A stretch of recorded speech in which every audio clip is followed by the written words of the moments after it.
Hello, fellow warriors against consensus reality, lovers of truth, wisdom, the path within.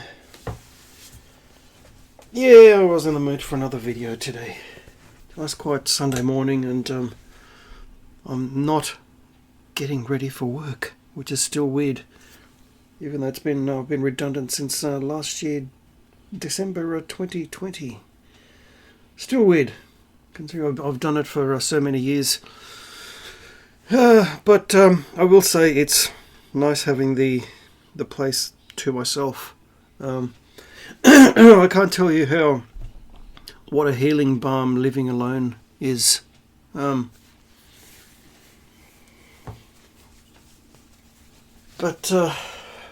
there were a couple of things on my mind today. Slightly different than my usual videos. More in line with my old Riff Muggles videos today. See, as we're entering 2022, it's hard to keep track these days, especially when one's mind is stuck in the 80s perpetually. When people were better, when music was better, when cars were better, when women were better, before they all decided that they were queens and they had their well, I'll get to that in a moment. So yeah, it's sort of sometimes difficult to remind oneself that we're in the latter stages of the hellish year that is 2021. Yeah, it's and as I said, as we're entering 2022, I'm entering my 14th year as a monk. And as I hear more and more stories from guys that I know online and real life, it reminds me how fortunate I've been to remain such during all these years. Because I think most of you guys by now know how absolutely batshit crazy 99.9% of modern women are. And it never ceases to amaze me. The worst comments I have gotten during those years are from not women, for the most part, but men. Other men. Men are worse than women when confronted with someone who does not worship at the altar of the great golden vagina.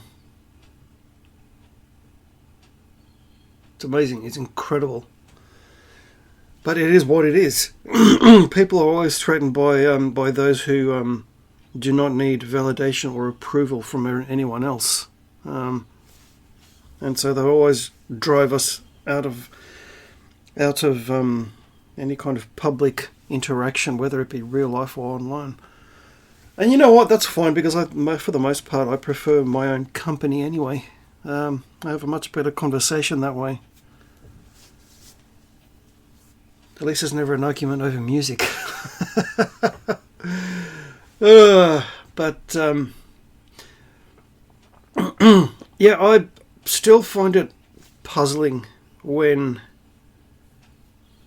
men, especially one, I suppose now ex-friend, who was in his early 70s and therefore should have known better, who recently accused me of being gay because I have mostly male friends. I actually called this gentleman to let him know of my mother's passing. He had spoken to her a few times in the past. And he thought he was being smart there during the conversation, and he says, "Oh, I'm just reading between the lines, but you're gay." I'm thinking, excuse me? I said, why would you come up with something so preposterous? And why shouldn't I go there and beat the crap out of you right now?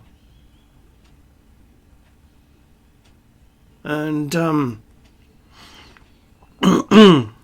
he was trying to fluff his way out of it, but he never really did give me a straight answer. They never do. They're good at attacking you behind your back or making these snide little remarks from the safety of distance. Never to your face.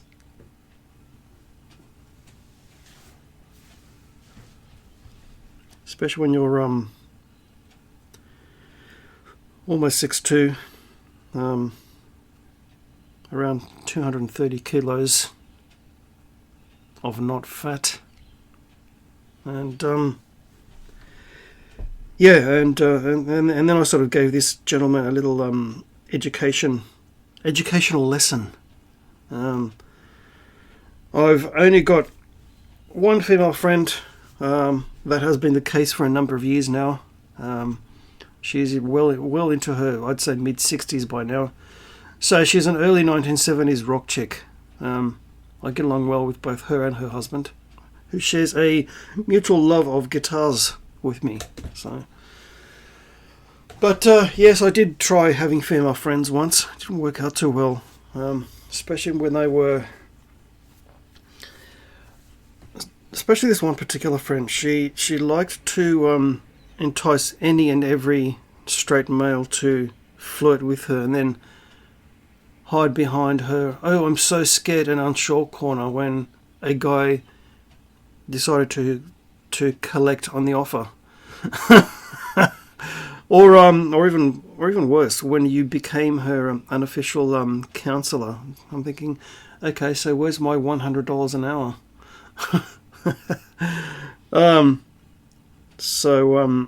Yeah, that experiment didn't work out too well. So ever since, I refuse to have any female friend who is younger than 60.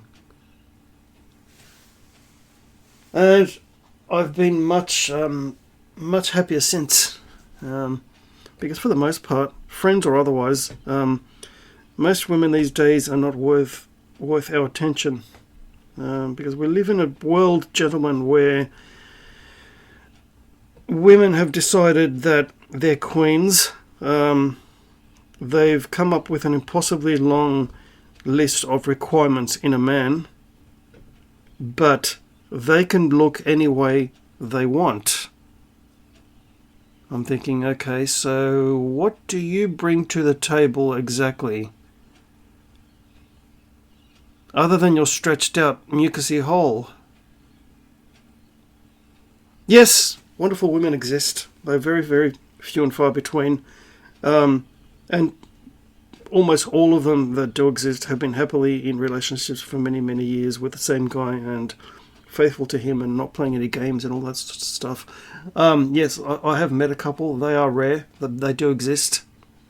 But you will be hard-pressed to find... You'll be more likely to find an honest politician than one of these women single. Right?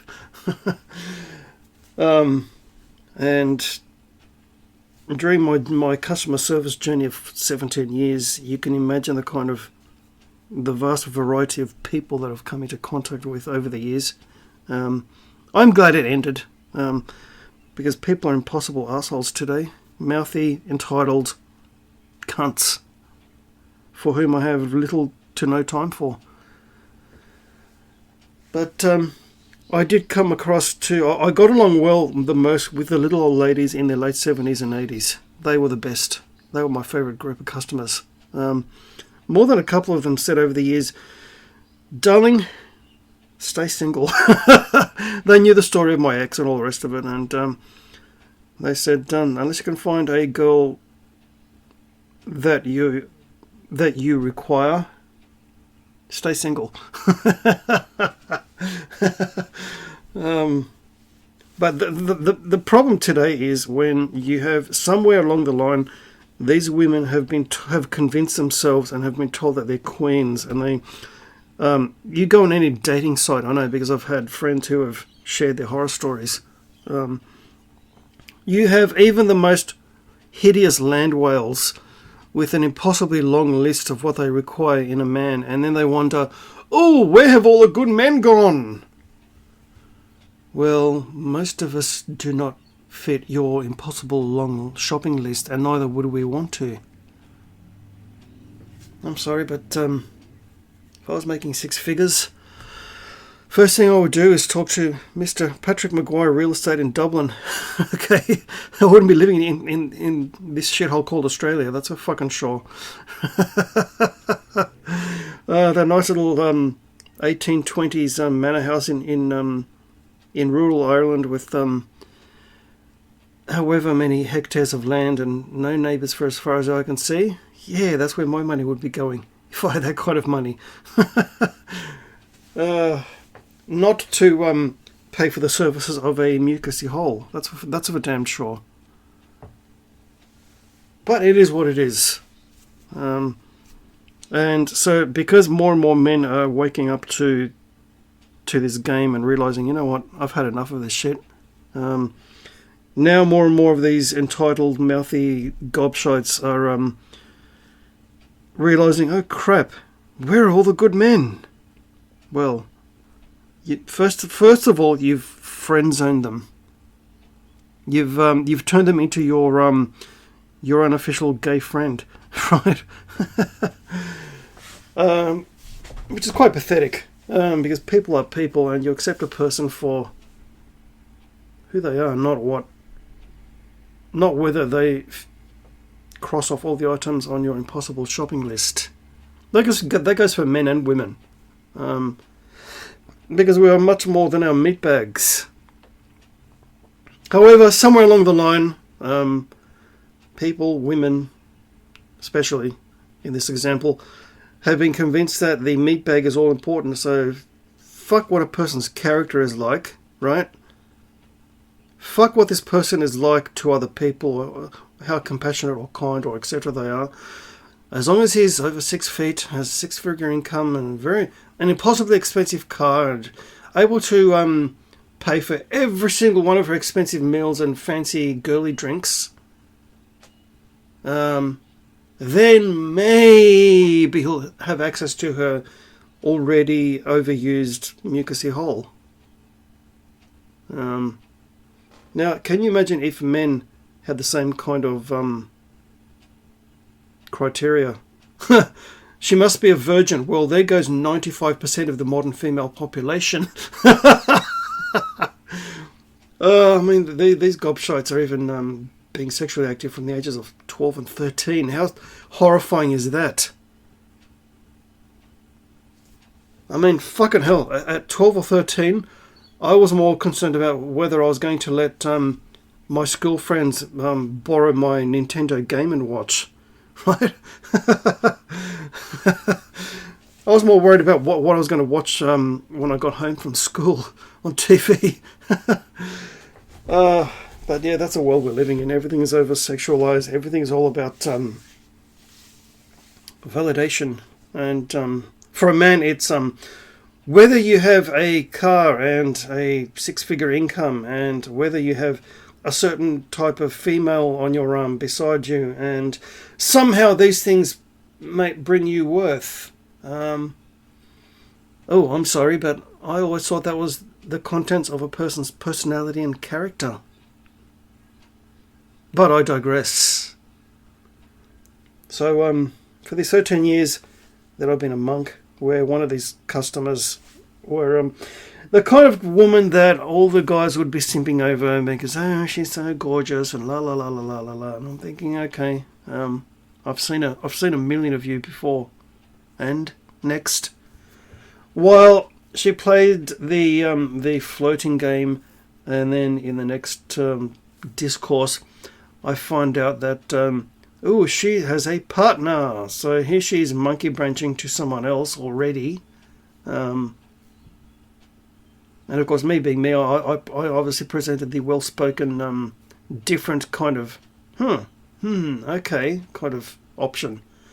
The moment I heard that she was, first of all, she's an alcoholic, and a huge turn-off in a woman. Sorry, no. And already in a relationship, you might as well be the bag lady from Labyrinth, right? Those of you who have seen it back then know exactly whom I'm talking about. That little hag with all the stuff around her. He kind of looks like the psychic leeching gobshite who gets on the bus. I always likes to sit right in front of me or behind me. But anyway, I should start calling her Leatherface. But yeah, do your thing. Stay away from simping male friends. They're really not worth your time.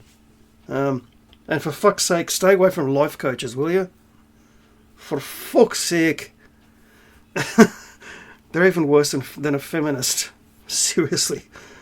But don't go seeking unicorns. I mean, if one of those incredibly rare things in life happened and you find someone, you happen upon a woman who happens to be one and is single, and it happens, great. But don't go seeking for one. Do your thing. Be happy in your own skin. Doing your own thing, okay? It's really not difficult. And remember, to speak the truth is a lonely path. The sarcastic lone wolf on guitar, out.